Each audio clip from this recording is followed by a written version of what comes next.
Queridos, nós vamos continuar na nossa missão aqui de expor a carta aos Efésios, na nossa série Cartas de um Prisioneiro. Eu vou ter que tomar muita água hoje. Vim aí de uma sinusite bem brava. E se eu não tomar, deve ser a idade. E se eu não tomar água, minha voz vai falhar até o final. E como eu falei para o Fábio ontem, o sermão hoje tem 6 páginas. Então deve dar mais ou menos 1h30 de sermão. Então, você aguenta aí. Porque Efésios, meus irmãos, é uma carta tão rica. Tão rica que a gente estudou Efésios no último módulo da Escola de Formação Ministerial. E estamos aqui nessa série iniciando por Efésios, né? E a gente tem muito que aprender com Efésios. A gente tem muito que aprender com esses ensinamentos que Paulo traz para esses irmãos da igreja de Éfeso e, consequentemente, para nós também, né? Você deve se lembrar, nós começamos há alguns domingos. O capítulo 1 a gente falou muito sobre as bênçãos espirituais que nós temos no Pai, no Filho e no Espírito Santo. No capítulo 2 a gente viu que nós fomos vivificados por Deus, lembra? Antes éramos mortos nos nossos delitos e pecados, e agora em Cristo Jesus nós somos vivificados. No capítulo 3 a gente dividiu em 2 mensagens. A gente viu primeiro aquele grande mistério de Deus revelado, né? Que é a união do povo judeu com o gentil, tornando esses 2 povos num povo só, a igreja do Senhor. E isso é um grande mistério, como Deus faz essas coisas, une pessoas diferentes, culturas diferentes, e transforma na igreja dele, na noiva dele, né? E isso é maravilhoso. E no final, o João falou aqui sobre a oração de Paulo, né? Para que esse poder do Espírito possa habitar em nós, né? Para que nós sejamos cheios da plenitude de Deus. E a gente possa entender a nossa vida em comunidade. Esse foi o final do capítulo 3. E no domingo passado, o Roberto iniciou o capítulo 4, que a gente vai finalizar hoje, vendo os fundamentos da unidade da igreja. Você se lembra quais são eles? Ele enfatizou bastante aqui: humildade, mansidão, longanimidade ou a paciência, suportando uns aos outros, ou a tolerância e o amor. E é sobre esses fundamentos que a unidade da igreja está alicerçada. E hoje a gente vai continuar então no capítulo 4, olhando um pouco mais sobre essa nova natureza que todo crente deve ter, né? E também sobre o nosso proceder de vida, ou o nosso viver, o nosso modo de vida, o nosso estilo de vida, que deve ser em santidade. Então a gente vai ver que não se trata de uma mudança de religião, não se trata de uma mudança de status, mas de uma forma de vida, de uma nova forma de vida, de um novo estilo de vida, né? Que a gente passa a ter em Cristo, cuja transformação da nossa vida e do nosso caráter vai sendo realizada dia após dia, à medida que nós somos expostos às Escrituras, à medida que nós recorremos a Deus em oração, à medida que a nossa devoção a Deus vai sendo evoluída. Então a pergunta para mim e para você hoje: de que forma a vida comunitária que a gente viu nos versos 15 e 16, aí eu quero fazer a questão de ler com você antes da gente entrar no texto que é a partir do 17, para servir de introdução para nós, onde ele diz assim, capítulo 4, versículo 15 e 16: mas, seguindo a verdade em amor, cresçamos em tudo naquele que é a cabeça, Cristo, de quem todo o corpo, bem ajustado e consolidado pelo auxílio de todas as juntas, segundo a justa cooperação de cada parte, efetua o seu próprio crescimento para edificação de si mesmo em amor. Então, de que forma essa vida comunitária que a gente viu nesses versículos nos ajudam a abandonar a velha natureza e viver uma nova vida. Viver essa vida de um nascido de novo. De modo que a gente possa crescer a cada dia. O Roberto jogou nas minhas costas, que eu assisti a mensagem, quando ele diz que membro sem função adoece a igreja. Eu assino embaixo. Porque é justamente nisso aqui que Paulo está falando. Que todo membro bem ajustado no corpo de Cristo, ele caminha para uma edificação mútua e para o crescimento. Então, uma vez que eu e você sabemos as nossas funções dentro do corpo de Cristo, e aí você pode falar, mas tá legal isso, eu tenho função no reino de Deus, eu só não atuo aqui na igreja local. Mas, querido, deixa eu te dizer uma coisa, meu irmão, minha irmã.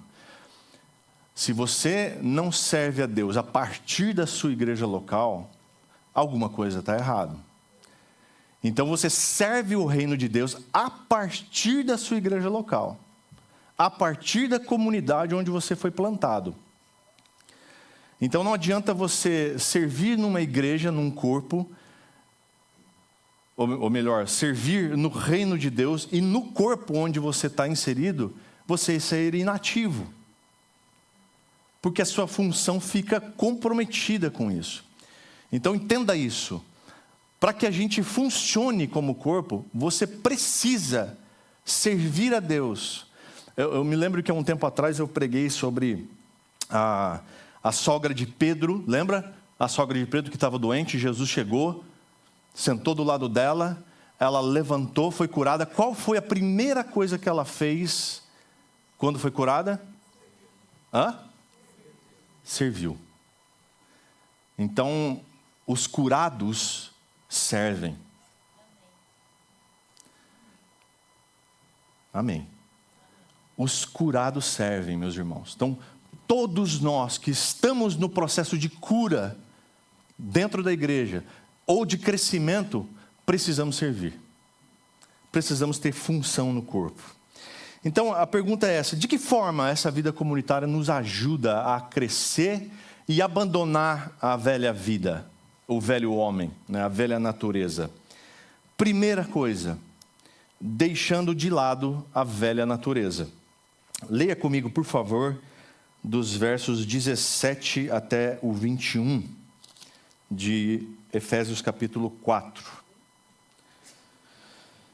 Isto, portanto, digo e no Senhor testifico: não vivam mais como os gentios, que vivem na vaidade dos seus próprios pensamentos, tendo seu entendimento obscurecido, separados da vida que Deus concede, por causa da ignorância em que vivem, pela dureza do seu coração. Tendo se tornado insensíveis, eles se entregam à libertinagem para, de forma desenfreada, cometer todo tipo de impureza. Mas não foi assim que vocês aprenderam de Cristo, se é que de fato ouviram falar dele e nele foram instruídos, segundo é a verdade em Jesus. Ora, então, Paulo está deixando claro aqui que a primeira coisa que a gente precisa fazer é deixar de lado essa velha natureza. Então, depois de falar sobre os fundamentos da unidade da igreja, Paulo começa aqui a falar sobre a nossa conduta como crentes. Até então ele está falando aqui muito sobre comunidade, viver em comunidade, e aqui ele enfatiza um pouco sobre a vida pessoal, cada um de nós. A nossa conduta como crente, que vai interferir no corpo, que vai interferir na comunidade. Então ele também vai trazer aqui alguns contrastes sobre os crentes e os não crentes, sobre a conduta deles. E ele fala também sobre a dignidade que o cristão deve evidenciar na sua conduta, na sua vida diária, no seu proceder, no seu viver. Primeira coisa aqui que ele fala no verso 17 é sobre a vaidade dos pensamentos, né? Ele começa dizendo: isso, portanto, digo e no Senhor testifico. Isso se refere, claro, ao que a gente ouviu na semana passada, com a exposição do capítulo 4, de 1 a 16, que trata dessa nova vida em Cristo, que deve ser vivida de modo que reflita o padrão de Deus. Veja só, a nossa conduta, a nossa vida precisa refletir qual padrão? O de Deus. Não é o padrão do pastor X nem Y. Não é o padrão da igreja, não é o padrão de Deus, é o que Deus estabelece como padrão de vida para mim e para você. E Ele também nos chama para viver de maneira digna da vocação que fomos chamados no início do capítulo. Mas também se refere ao que Ele vai tratar de agora em diante, que são princípios que devem ser seguidos por todos os cristãos. A gente vai ver coisas aqui sobre conduta, sobre comportamento bastante sérias na vida do crente, ao longo desse texto que nós vamos estudar. Só é possível se a gente deixar de lado a velha natureza. Então ele ainda toma o cuidado de dizer, eu digo isso no Senhor, para não ficar na sua própria palavra, né? É no Senhor. Então aquilo que nós vamos estudar aqui, aquilo que nós vamos ver como padrão de comportamento de crente, é dito no Senhor. E isso eu preciso dizer com muito temor. Para não correr o risco de dizer absolutamente nada de mim mesmo, mas que seja apenas do Espírito Santo de Deus. E que em nome de Jesus, no seu coração, apenas aquilo que é do Espírito tome lugar. Em nome de Jesus. Ele diz, não vivam mais como gentios. Claro que ele está falando daqueles que não se converteram a Cristo. Há pouco ele falou sobre a união de judeus e gentios.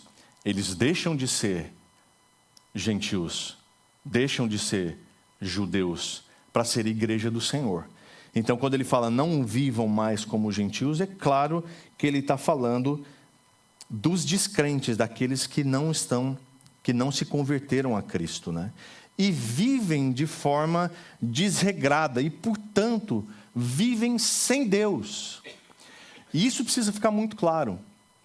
Às vezes a gente ouve muito das pessoas falar fulano, ele é um bom sujeito, ele é honesto, ele faz tudo direitinho, só não tem Jesus. Então ele não tem tudo. Às vezes a gente pensa nisso de quem está se relacionando. Ele está namorando.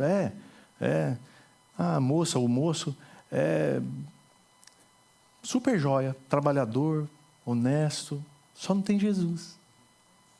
Então não tem tudo. Então o que ele está dizendo aqui, que eu e você não devemos mais viver como quem não tem Jesus. Não devemos mais viver como quem não é crente no Senhor. E aí ele diz, aqueles que vivem na vaidade dos seus próprios pensamentos. Essa vaidade de pensamentos aqui se refere àquilo que é destituído da verdade. Aquilo que é perverso, aquilo que é depravado, aquilo que é frágil, que não tem solidez. Porque não tem raiz, não tem raízes profundas, é raso, é superficial. Portanto, qualquer vento que bater vai desmoronar.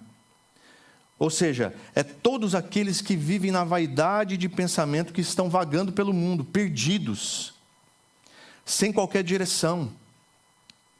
Como a gente viu no verso 14, são como crianças arrastados pelas ondas e levados de um lado para o outro, por qualquer vento de doutrina. Qualquer ventinho, qualquer ensinamento que parece legal, ele está indo atrás. Eu conheço uma pessoa que ele é desses caras assim que crê em tudo. E ele é super legal, todo mundo gosta dele. Mas ele crê em tudo. E aí você vê nas redes sociais dele, ele posta coisa de budismo, de cristianismo, de hinduísmo, uma salada. Mas ele é super legal, super bonzinho. Só não tem Cristo. Não tem tudo. E aí, meus irmãos, o próprio texto de Efésios vai dizer o que a respeito dessas pessoas. Está lá no capítulo 2. Que eles estão sujeitos à ação do príncipe da potestade do ar. vulgo Satanás. É Satanás quem tem governo sobre pessoas assim. Ai, mas ele é tão legal. Pois é. Mas está sujeito às ações de Satanás. A outra coisa muito importante é sobre a ignorância e dureza de coração. Então, esse outro grande motivo para deixar o nosso estilo de vida passado, a nossa velha natureza, é essa condição de ignorância e de dureza de coração que impede a pessoa de conhecer a Deus. Ele diz aqui, lá no verso 18, tendo o seu entendimento obscurecido. Isso aqui nada mais é do que uma mentalidade condicionada às trevas. Ter o entendimento obscurecido é uma mentalidade que está aprisionada nas trevas.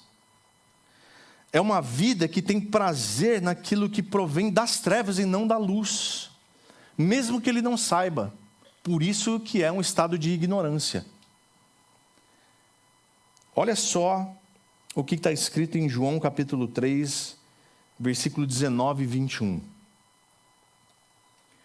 Diz assim: a condenação é esta: a luz veio ao mundo, mas os homens amaram mais as trevas do que a luz, porque as suas obras eram más.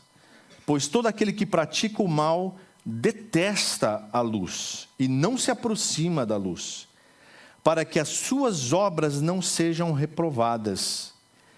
Quem pratica a verdade se aproxima da luz, para que as suas obras sejam manifestas, porque são feitas em Deus. As trevas, obviamente, odeiam a luz.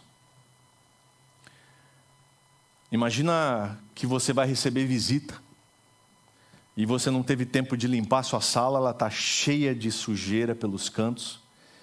A coisa que você mais deseja é que a luz da sala queime e que a pessoa entre e não consiga ver a sujeira.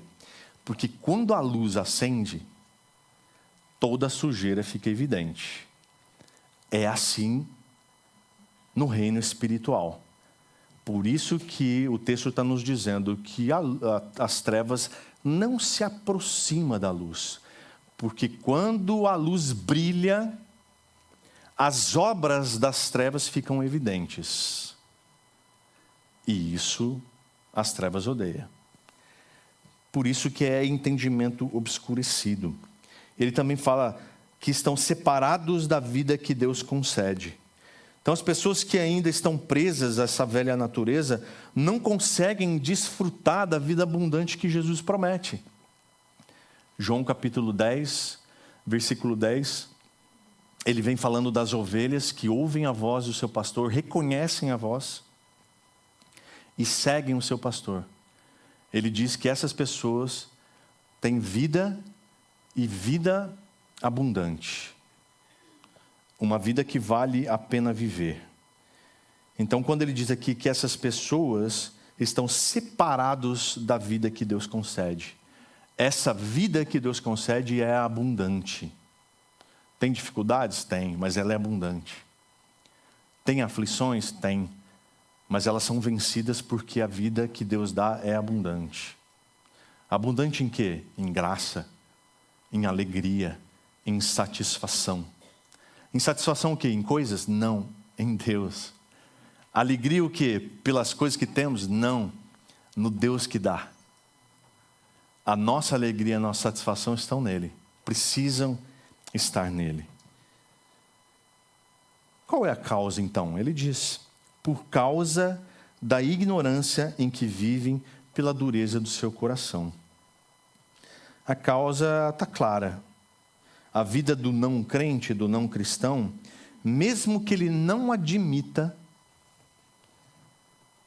é assim descrita na Bíblia. É alguém que tem uma vida alheia de Deus, uma vida ignorante, que vive com o coração obscurecido e endurecido, e insensível, cauterizado, cheio de calos. Por isso que muitas vezes, quando a gente fala a respeito de Jesus para alguém que está endurecido, o que acontece? A rejeição. Porque a dureza no coração, uma mente obscurecida, regida pelas trevas. Então, qual é a nossa oração por essa pessoa? Qual deve ser?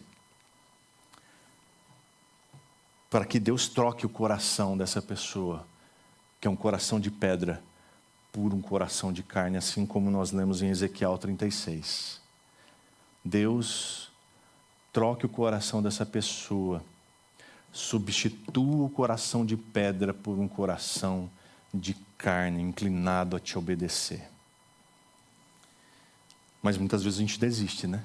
A pessoa está tão endurecida, tão obscurecida nos seus pensamentos, que a gente vai, melhor deixar para lá.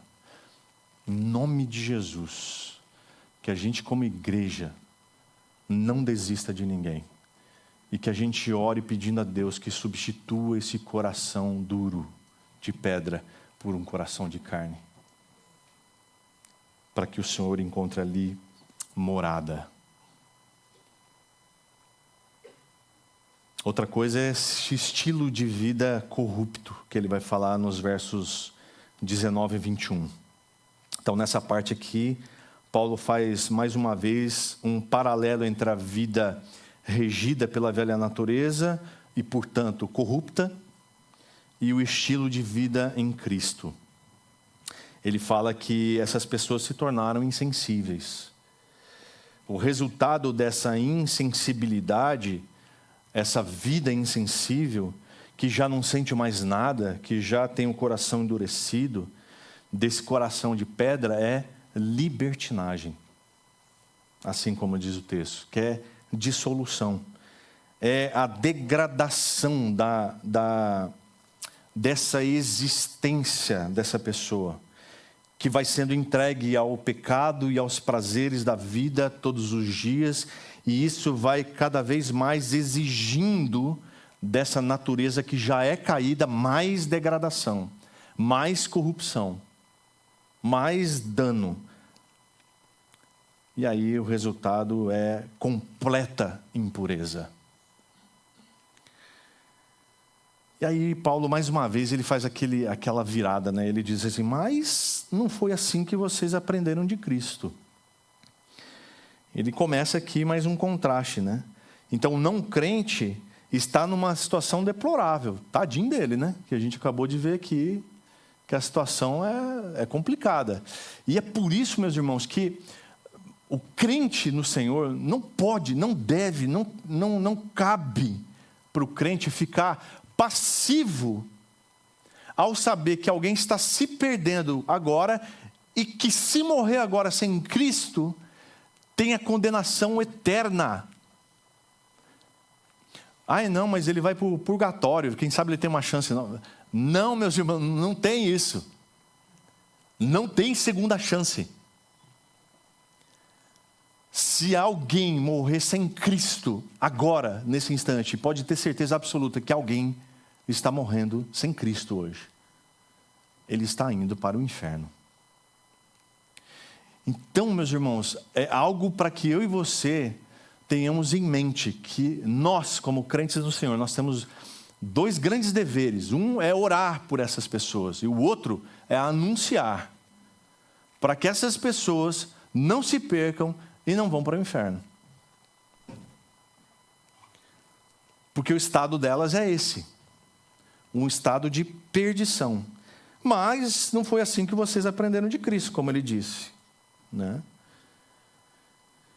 Vocês aprenderam outra coisa de Cristo. Nós aprendemos, e aqui é interessante que a palavra ela vai falar sobre aprender, ou foram instruídos, e outras versões falam discipulados. Então, Paulo está falando aqui sobre discipulado.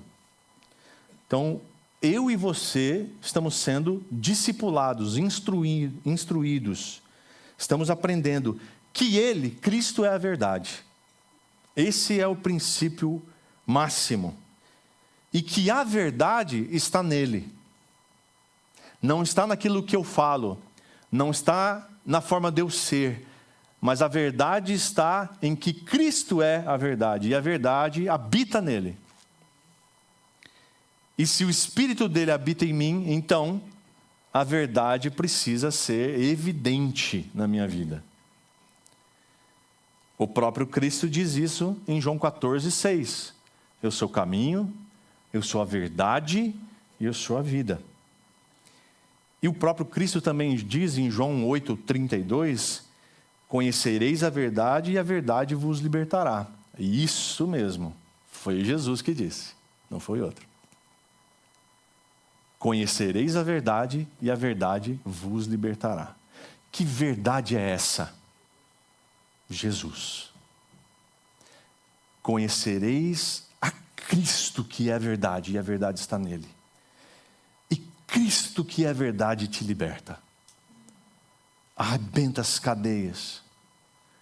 Arrebenta as correntes que te prendem no vício, que te prendem no pecado, que te prendem seja lá o que for.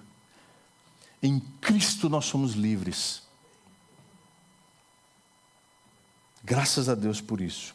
Então o discipulado, meus irmãos, é a coisa mais importante na caminhada cristã. Porque ele nos ensina a respeito disso. É através do discipulado que nós aprendemos sobre a verdade em Cristo. É através do discipulado que nós crescemos em maturidade. E isso só se faz na igreja, olha só. Aí vem a pergunta que você não precisa responder em voz alta, tá? Quem discipula você? Respondeu aí, mentalmente? Muito bem, vem a segunda agora. Quem você discipula? Mas como que é isso? Eu não sei que material usar. Não tem alguma revistinha que eu possa... Meus irmãos, tem um belo de um livro aqui. Mas eu não sei. Bom, você pode pegar Efésios capítulo 4, versículo 17 até o versículo 32 que nós estamos estudando hoje, e durante a semana sentar com alguém e conversar sobre esse texto. Isso é discipulado. Porque você está ensinando a respeito da verdade. Quem é a verdade? Cristo. E Cristo crescendo no coração dele ou dela que você estiver discipulando, certamente vai fazer com que ela tenha maturidade cristã. E ela tendo maturidade cristã, nós vamos ter uma igreja saudável, forte, dinâmica. Aquela igreja que Jesus estabeleceu em Mateus 16, cujas portas do inferno não prevalecem contra ela. Essa igreja só é feita através de discipulado, de ensino bíblico, de devoção. Então, meus irmãos, em nome de Jesus, quem discipula você e quem você tem discipulado, isso precisa latejar na sua cabeça durante essa semana. Se a tua resposta é ninguém para uma dessas duas perguntas, em nome de Jesus, conserta isso. Procure alguém com quem você possa compartilhar aquilo que você aprendeu. E procure alguém com quem você possa aprender mais. Amém? 4 pessoas vamos fazer essa semana. Glória a Deus.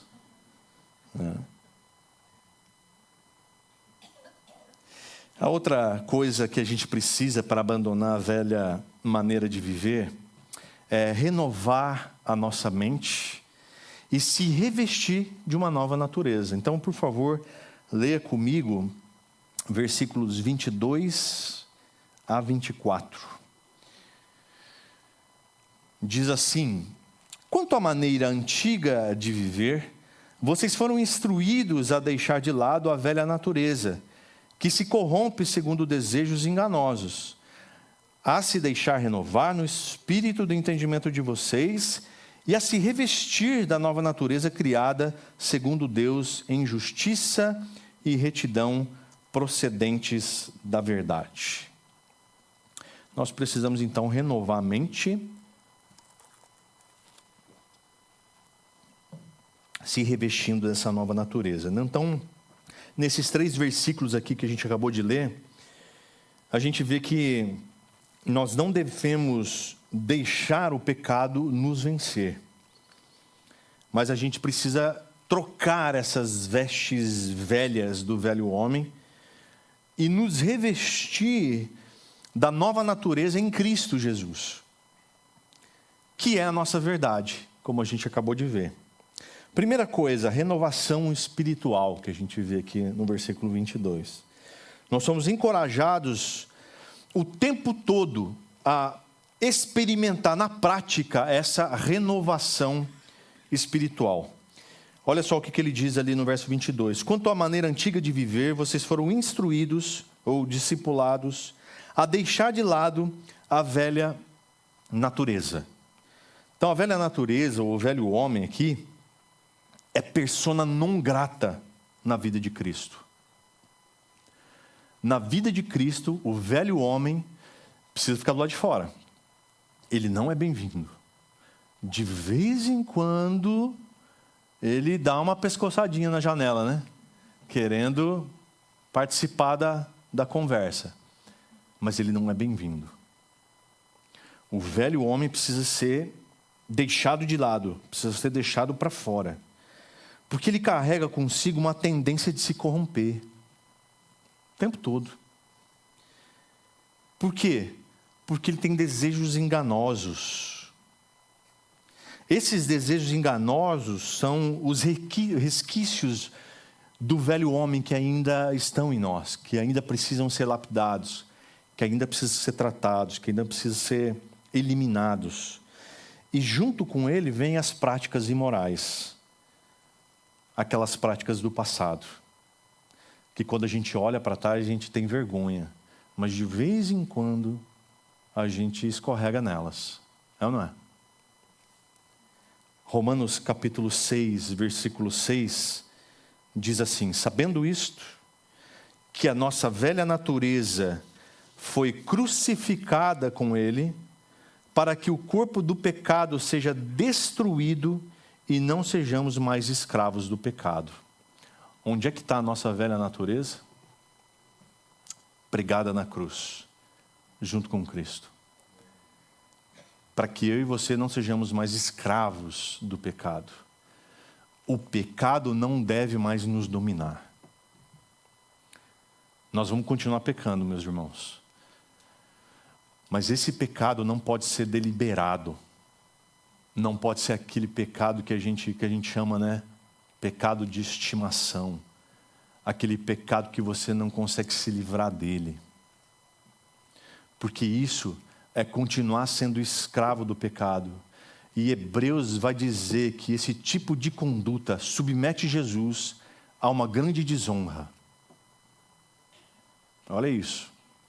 É como se a gente tivesse pregando mais uma vez as mãos de Jesus naquela cruz. Cada vez que deliberadamente nós pecamos. Então presta atenção e abandona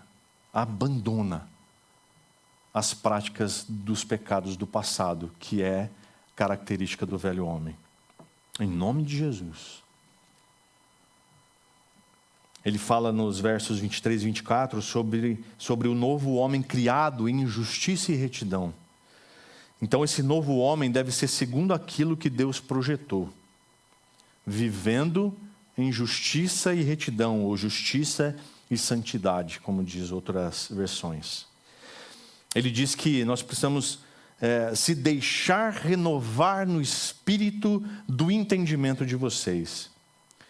Então, segundo Romanos capítulo 12, versículo 2, esse novo homem não vive conforme, ou na forma, ou de acordo com o molde do mundo.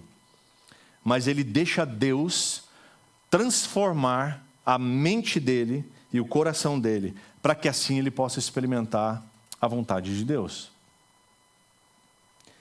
Então ele fala também sobre se revestir da nova natureza, criada segundo Deus, em justiça e retidão, em justiça e santidade. Esse se revestir da nova natureza se dá na conversão. No momento em que ele conhece a Cristo, e Cristo passa a habitar em seu coração, o velho homem ele entra num processo de morte. Ele vai sendo mortificado a cada dia, a cada leitura bíblica, a cada oração, a cada momento de devoção, a cada compreensão de que nós somos pecadores e carecemos do perdão de Deus e da graça dele, que nos transforma a cada dia.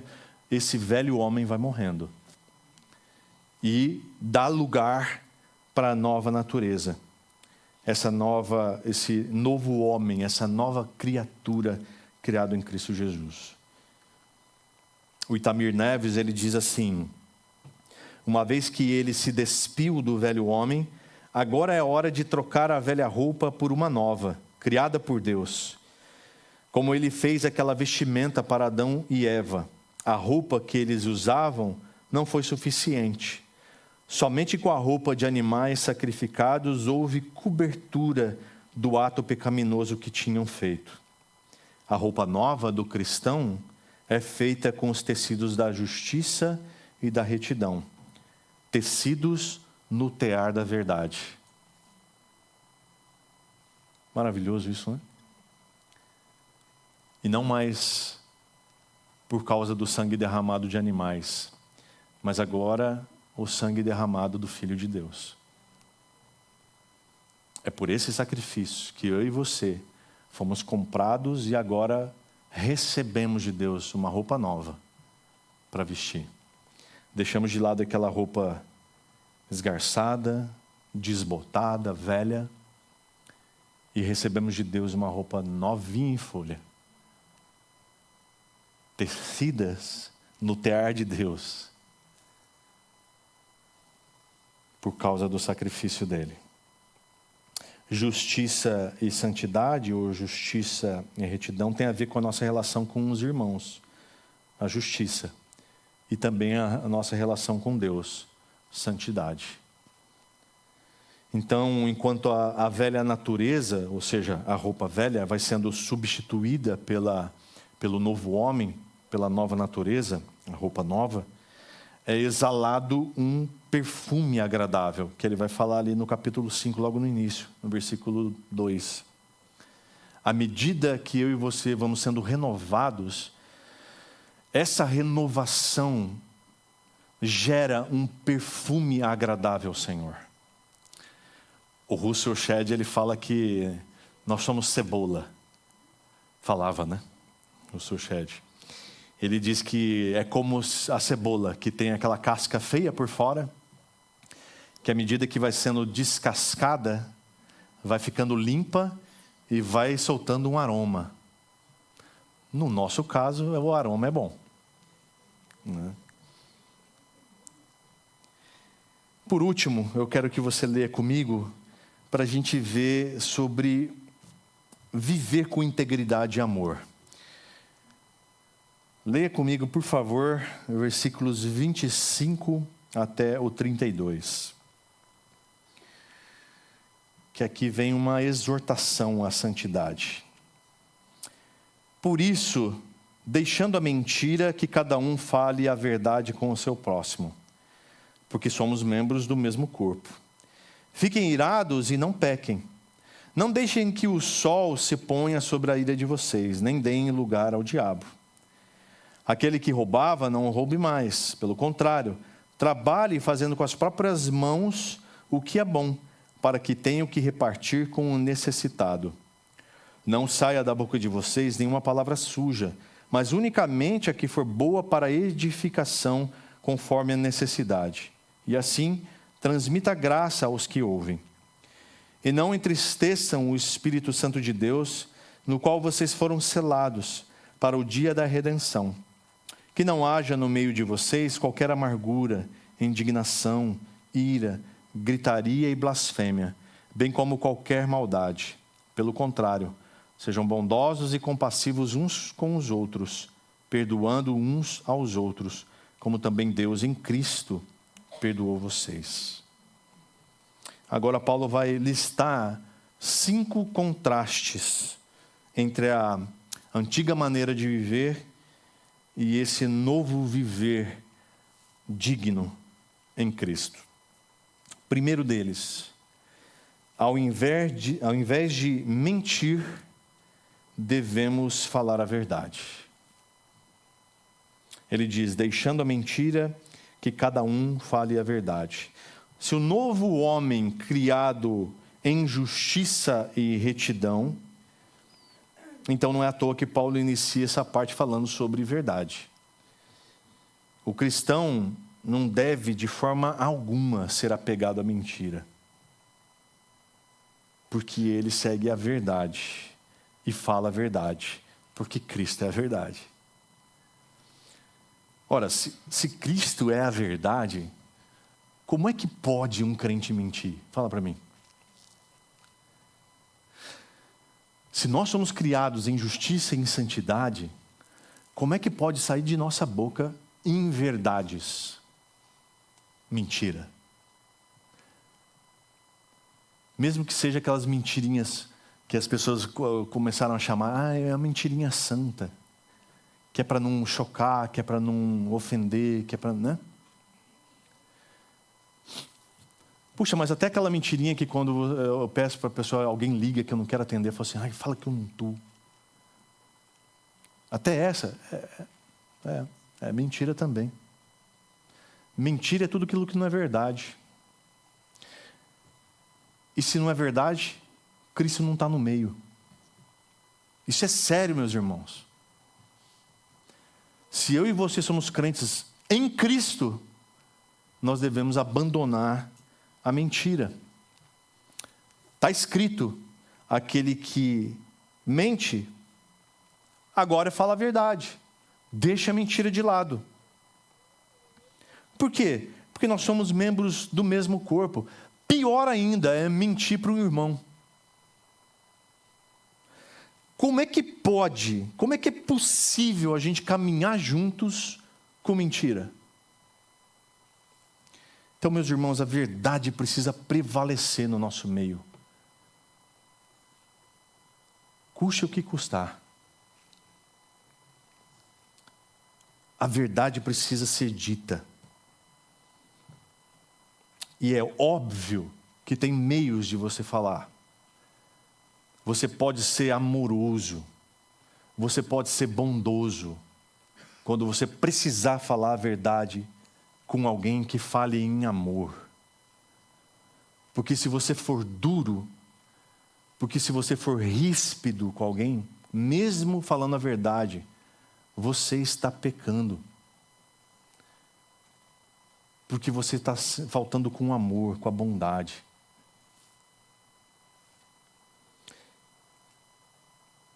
Então que eu e você possamos a cada dia exercitar isso, de falar a verdade e abandonar a mentira. Segunda, ao invés de irar-se, não devemos pecar dando lugar ao diabo. Nos versos 26 e 27, ele diz, fiquem irados e não pequem. Quando a gente sente ira, nós devemos buscar, em primeiro lugar, a reconciliação e não a vingança. Olha só o que diz o Salmo 4, versículo 4, que Paulo, de alguma forma, cita aqui, né? Na vossa ira não pequeis, consultai o coração no travesseiro e aquietai-vos. Alguém fez uma coisa que despertou em você ira, o que você faz? Você vai lá e dá uns bufetes, né? Revida! Não. A palavra de Deus diz para que a gente submeta isso ao travesseiro. Vai para casa, se aquieta, esfria a cabeça, bota a cabeça no travesseiro e no dia seguinte se reconcilie. Porque com toda certeza, a verdade sendo dita em amor vai fazer com que a reconciliação seja possível. E a ira vai ser vencida. O Hendrickson, ele diz que a nossa ira não pode estar associada do pecado. A ira em si, então, não é pecaminosa, mas ela pode nos levar a pecar. Porque a nossa relação com o próximo, que às vezes gera algum descontentamento, gera ira, se ela não for bem resolvida, pode levar ao ódio. E aí a coisa fica complicada. Aí o ressentimento vem, e isso, com toda certeza, é pecado. Então a ira pode ser um mecanismo até de defesa contra situações que podem ser diversas.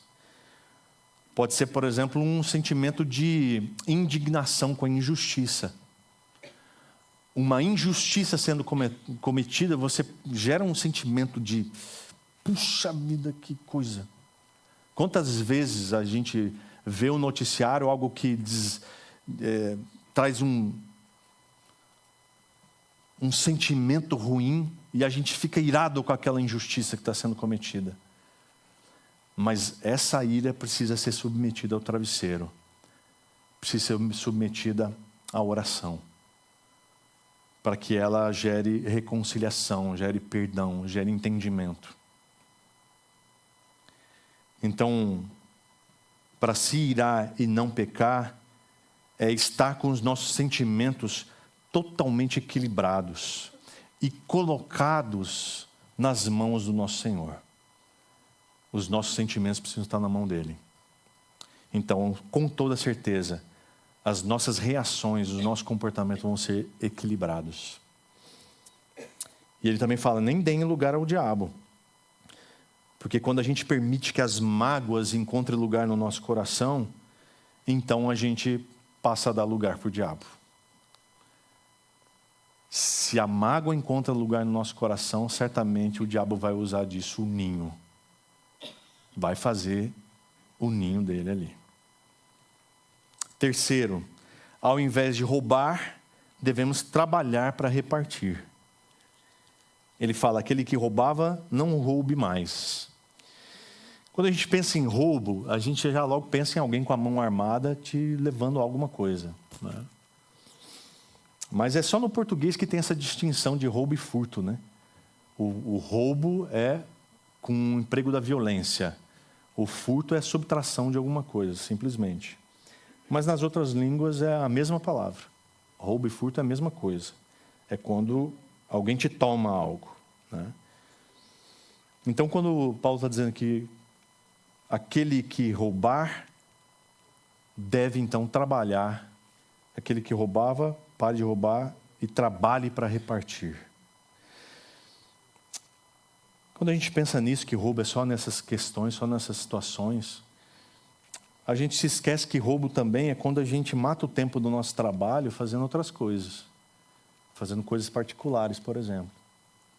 Olhando o celular, navegando pelas redes sociais na hora do trabalho. A gente se esquece que a gente rouba quando a gente só nega imposto. A gente fala, não vou dar dinheiro para esse governo, não, esse governo é corrupto. É. Mas quando você só nega imposto, você é tão corrupto quanto. A gente rouba quando a gente fica quieto, quando alguém te dá um troco maior. A gente rouba quando a gente recebe notas fiscais, são falsas, para justificar uma despesa para a empresa, ou seja lá o que for.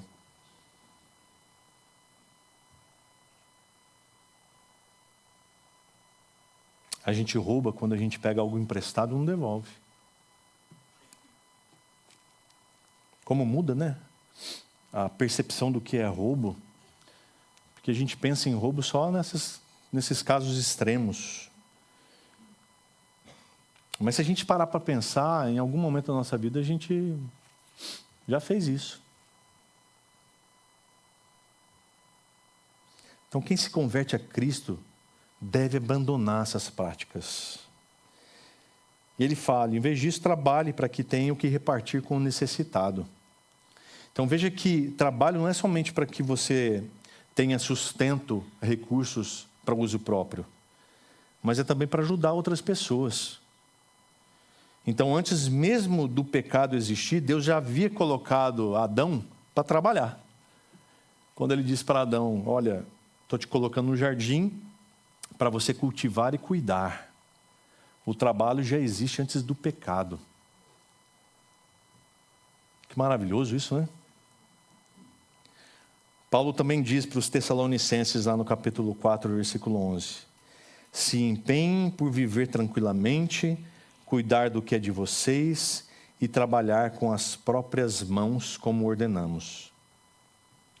Então, quando nós trabalhamos e administramos os nossos recursos, como é de nossa responsabilidade, a gente deve estar disponível para auxiliar os necessitados, conforme a orientação de Deus. Quarto, ao invés de destruir, devemos falar para a edificação. Ele diz: não saia da boca de vocês nenhuma palavra suja, mas unicamente a que for boa para a edificação. Na boa do crente não podem sair palavras obscenas, destrutivas. Palavras sujas não são só palavrões, mas é aquilo que destrói. Às vezes, uma palavra num tom de voz mais áspero pode destruir alguém. Não é possível confundir a liberdade de expressão com autorização para falar bobagem. Eu sou livre para me expressar. Tá, mas você pode ser mal educado também. Eu sou sincero, falo o que vem na minha cabeça. Às vezes isso pode ser má educação. Porque muitas vezes a gente precisa mais ouvir do que falar. Aquilo que sai da nossa boca precisa construir algo na vida das pessoas. Precisa transmitir graça. Interessante que domingo passado eu estava num congresso para pastores, de cuidado de pastores, no Fermata. E havia lá um moço de uma cidade que eu nem sabia que existia, soube lá, chamada Luiz Eduardo Magalhães. Já ouviu falar? Na Bahia? Uma cidade de 23 anos de existência, já tem 120 mil habitantes, uma cidade que está crescendo absurdamente. E junto com a cidade, a igreja lá tem crescido muito, graças a Deus. Tinha uma turma lá. E um moço, um pastor de uma igreja lá, ministro de louvor, ele fez um louvor tão abençoado. E aí o Luciano Pous, que é o líder da Fermata, ele disse para esse rapaz: eu vejo graça em você quando você ministra. E eu ouvi aquilo e falei assim: puxa, que coisa maravilhosa é quando aquilo que você fala, quando aquilo que você faz, emana a graça de Deus, gente. Então aquilo que nós falamos, a forma como falamos, precisa emanar graça de Deus. Precisa construir algo, precisa edificar, precisa encher alguém com o Espírito. Ele diz: não entristeçam o Espírito Santo de Deus. Nós entristecemos o Espírito Santo quando nós tomamos as nossas próprias decisões, impedindo assim de nos guiar. Gálatas 5 fala que a nova natureza em Cristo, ela começa a ser evidenciada quando nós permitimos que o Espírito Santo guie a nossa vida. Agora, que grande verdade é essa que ele diz, que sobre não entristecer o Espírito Santo? É que o Espírito Santo de Deus tem sentimentos. Quando ele diz para a gente não entristecer, significa que a gente pode entristecê-lo. Olha, pensou nisso?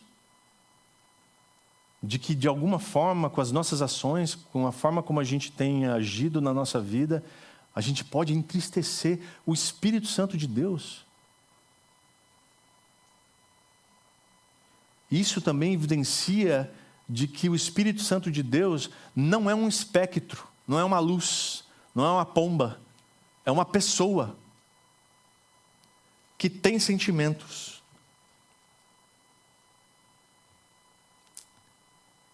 Essa é, sem dúvida, uma evidência de que a pessoa do Espírito Santo está atenta àquilo que fazemos ou deixamos de fazer. Então, não entristeçam o Espírito Santo. Paulo diz que nele nós somos selados. Lembra quando a gente estudou isso no capítulo 1? De que o selo no Espírito Santo é a garantia que nós temos até a vinda de Jesus, de que nós estaremos com Ele na eternidade. Quando eu e você cremos em Jesus, somos então aceitos na família de Deus, nós recebemos um selo. E o selo é a presença do Espírito Santo em mim e você. O Espírito Santo está em nós. Esse é o selo. E ele estando em nós, nós não devemos entristecê-lo. Quinto, ao invés de maldade, devemos buscar a unidade. Ele diz: não haja no meio de vocês qualquer amargura. Essa amargura aqui pode ser um sentimento de ódio, de extrema maldade em relação a alguém, em relação a alguma pessoa. Indignação, ou outras versões falam cólera. É um tipo de fúria apaixonada, aquela coisa que vem assim, explode e aí você vê, já foi. É uma ira que ferve de imediato. Já aconteceu com você? Ixi, a hora que eu vi, já tinha falado, já tinha ofendido, já tinha feito besteira. Ira tem mais a ver aqui com a raiva em si. É uma hostilidade intencional. É quando você intencionalmente quer ser hostil. Gritaria é quando nós mudamos o nosso tom de voz para sobrepor na discussão o outro, para ganhar, para vencer a briga. Então a gente começa a gritar.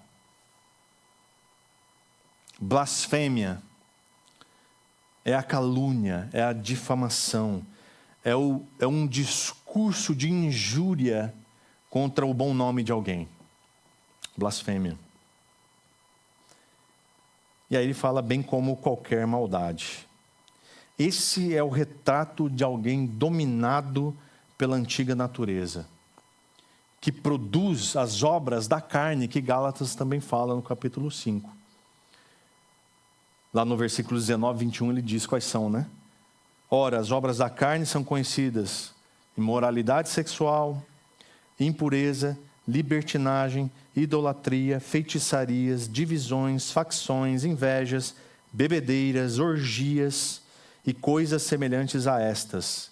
E aí o que é mais sério: declaro a vocês, como antes já os preveni, que os que praticam tais coisas não herdarão o reino de Deus. E aí ele diz: pelo contrário, sejam bondosos e compassivos uns com os outros. Então o verdadeiro cristão, ele age com compaixão com os seus irmãos. O que é compaixão, meus irmãos?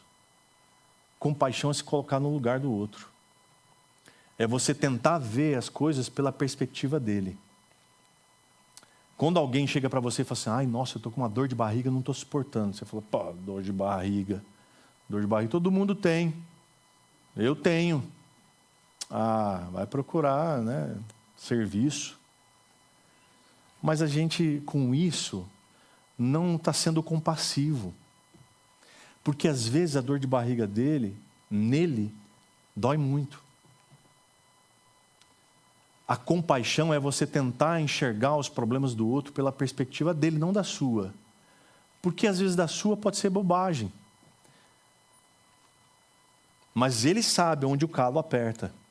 Então, irmãos, em nome de Jesus, que a gente haja com compaixão uns com os outros, com amor, sendo compreensivos, bondosos. E por último, perdoando uns aos outros, como também Deus em Cristo perdoou vocês. A exemplo de Cristo, meus irmãos, nós devemos perdoar uns aos outros. E com isso, deixar o Espírito Santo produzir em nós o seu fruto. Que também diz em Gálatas, versículos 22 e 23. O fruto do Espírito tem as seguintes características que precisam ser evidentes na nossa vida: amor, alegria, paz, longanimidade, benignidade, bondade, fidelidade, mansidão, domínio próprio. Contra essas coisas não há lei. Então o padrão é o perdão com que fomos perdoados. Puxa, a pessoa me ofendeu. O padrão você já tem. Você foi perdoado de todos os seus pecados. O Filho de Deus entregou a sua vida na cruz para te perdoar. Esse é o padrão. O que eu devo perdoar? Tudo. Tudo. É isso que nós somos chamados para fazer. Então, meu irmão, eu preciso te fazer algumas perguntas para concluir. Você está disposto a viver essa vida em Cristo? Essa vida que Paulo nos encoraja a viver? Você está disposto a ser moldado e mudado por Ele? Então, para isso, eu e você precisamos continuar esse processo de discipulado na nossa vida cristã. E a gente precisa se sujeitar à palavra da verdade que liberta e transforma. É só a palavra de Deus que nos liberta, que nos transforma. Então eu e você precisamos deixar de lado a velha natureza e renovar nossa mente em Cristo Jesus. Amém?